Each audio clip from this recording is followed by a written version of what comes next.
Referenda ought to be met by local authorities. In opening the afternoon session, we acknowledged that a few key points had come out of the morning that it was quite useful to reflect upon.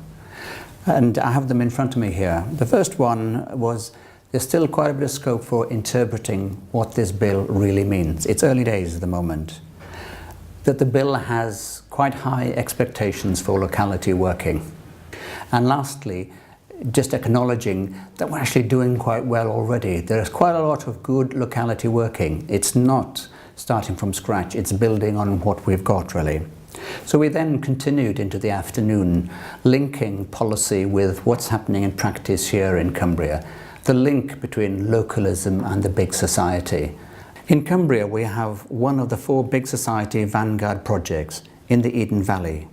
This is the rural vanguard and significantly different from the other 3 vanguard projects in that it is community generated and managed. Here we have Carl and Libby talking about the Eden Vanguard project. Just what does big society look like when you try and do it on the ground? We cover 17 parishes, as Carl highlighted there, and there's about 5,000 people in about 400 square miles, so we're quite rural where we are. We're very sparsely populated. Sometimes big society it's almost like we have to justify what we're doing and our existence. To us it has two elements, and number one is looking at us and what we do and how we have been doing and why it is so successful in our area. And number 2 is helping us do it a little bit better by what they call doing their barrier busting. We do like to just kind of really get on with it. Big society, it's alive and well in Eden. Funding support to the Heart of Eden area has been put in by the Department of Communities and Local Government to look at 3 things: transport and access, sustainable energy from photovoltaics on community buildings, and sustainable energy from hydropower on the River Eden at Bongate in Appleby. It's very good to have this money in. The big difficulty we had is we had an indication the money was coming in October, and yet the civil servants had only managed to sort the paperwork out and approve the funding in January, and the projects have got to be finished by March. The consultants are going to look at how much energy our communities use. We've no idea how much energy we use and how much sustainable energy we're going to have to put in to become self-sustaining. Because we've set up a trust, we've suddenly found that people are looking at us very closely and using us as an anchor point for other projects. Big Society is one of them, led by the government. Someone referred to it to me as it's the elephant in the room.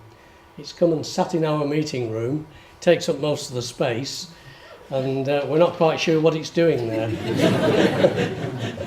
So Big Society is alive and kicking in Cumbria, and we have seen quite a lot of good work happening within the Vanguard pilot project that you've just heard about.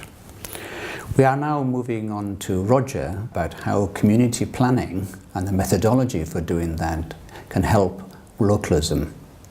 Government states that neighbourhood plans will become the new building blocks of the planning system, where communities have the power to grant planning permissions if a local majority are in favour. A radically different situation to the one we've lived with since the Planning Act of 1974.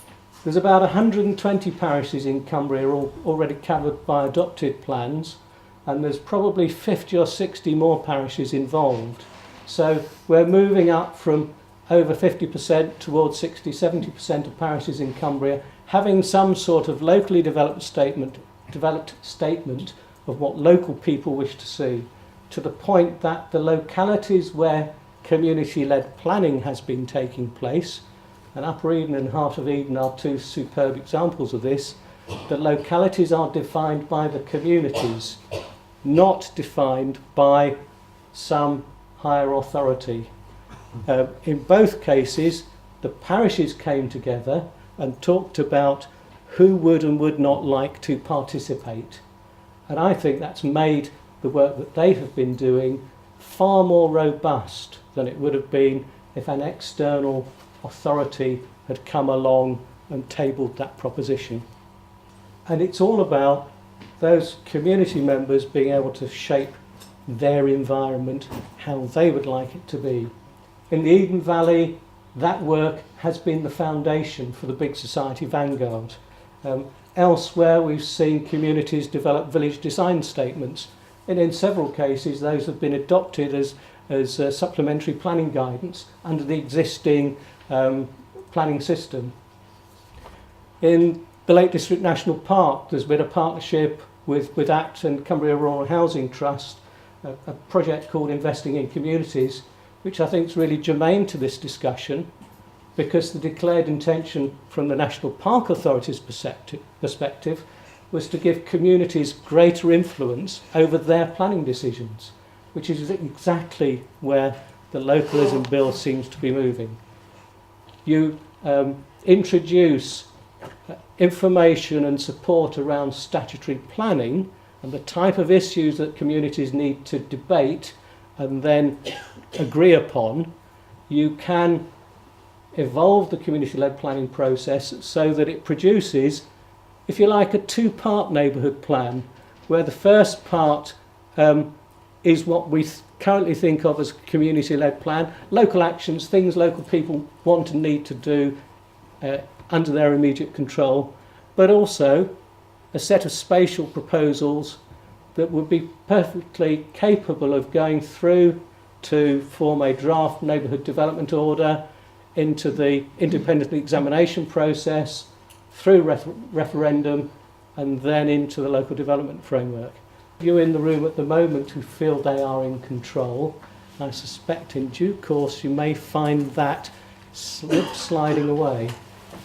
After hearing from all our speakers, our audience raised the following points, and I think I'll just mention a few. Support for disadvantaged and urban neighbourhoods in locality working is essential. We need to share our learning and success across all organisations. Flexibility and diversity is what locality working is all about. We need to celebrate this. And finally, support for the involvement of elected members is vital. And that was the end of our main conference programme. So what happens next? The Stronger Communities Group of the Cumbria Strategic Partnership will take the outcome on board, hence mainstreaming the conference in their work. Reports will be sent to the Cumbria Chief Executives Group and the Cumbria Leaders Group, as localism and the big society are clear items on their agenda. The Cumbria Chief Executives have already shown their commitment, and the websites for further information will come up on the screen shortly. Localism is an approach that will keep changing with time, and this conference has been a very important step on the way for the greater understanding in Cumbria of what this bill is about, so that we can make most of the opportunities it presents for us. So thank you for watching this video. I now leave you with some final comments from our audience and our speakers. Thank you. I think we ought to sing the praises, and I think that a few people have said, highlighting some of the good practice. I'm worried about setting up new structures when we don't really actually use and understand the ones we've got. One of the discussions we had in our little group is how we apply the principles we've heard today, particularly in some of the urban communities along the west coast. There's a completely different dynamic there to the rural communities we've heard about. And I think that's a day's seminar on its own, and I would suggest that's something that we should look at. Okay. Some of the communities we've spoken about, some of the communities in my area are very active, and they're also very closely involved in community-led planning. Others aren't, and so there are rural areas, significant rural areas within Cumbria, where perhaps there isn't the same activism, and that might actually be an expression or a reflection of the satisfaction of those communities. But there is an issue about urban areas, but it's not just urban areas, it's also about community activism, and we've spoken about some of the positives and negatives to that. The focus has been very much, and wholly and rightly, appropriately so, on the tiers of local government. But in Cumbria, NHS Cumbria, the PCT, is committed to developing health and healthcare around individuals and their communities. That sounds to me like localism. And £800 million is now, from next April, being devolved to the health localities, which is the district councils.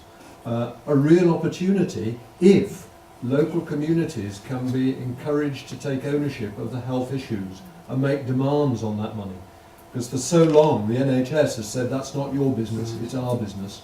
And part of this agenda has to be, no, it's your business and we will work with you.